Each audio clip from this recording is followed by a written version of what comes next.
À 23 ans, est-ce que c'est difficile de se lancer dans l'entrepreneuriat et est-ce que de monter sa boîte et quelles sont les barrières que tu as rencontrées, que vous avez pu rencontrer et éventuellement aussi les leçons que tu as pu désormais déjà en tirer en fait? Oui, bien sûr. En fait, au départ, on a l'impression qu'on est un peu largué et qu'on est un peu tout seul. Pour autant, tout le monde nous dit non, mais vous en faites pas, il y a plein d'aides et c'est vrai. C'est simplement, il faut savoir où est-ce qu'elles sont. Donc, si j'avais un conseil déjà à donner, c'est déjà de se lancer dans l'idée, de ne pas se lancer dans les démarches administratives, etc. Parce que c'est très chronophage.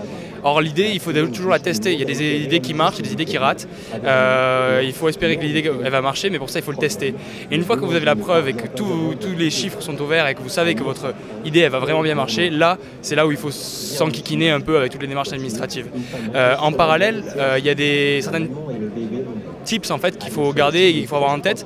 Se rapprocher tout de suite de la BPI, la Banque Publique d'Investissement, qui est vraiment un super support et un super accueil. C'est une initiative gouvernementale.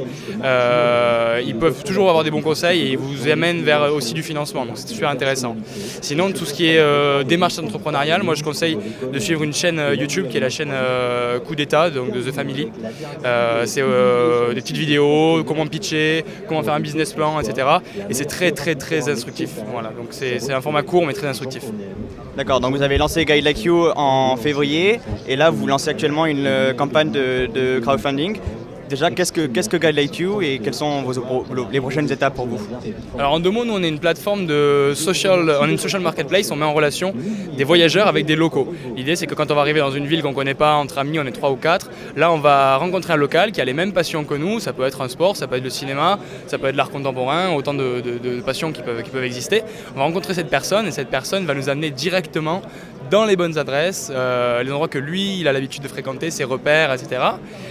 Et on va sur une période courte faire énormément de découvertes et de façon très authentique. Voilà. Donc on met ça en place. De l'autre côté, le guide est rémunéré par les touristes, c'est un tarif qui est très raisonnable, mais ça permet quand même au guide, qui est un particulier, un étudiant ou autre, d'arrondir les fins de mois, très pratique pour les étudiants, les gens qui ont un peu de temps libre, les particuliers en général. Et en parallèle, on est en train de lancer une campagne de crowdfunding pour financer tout ça.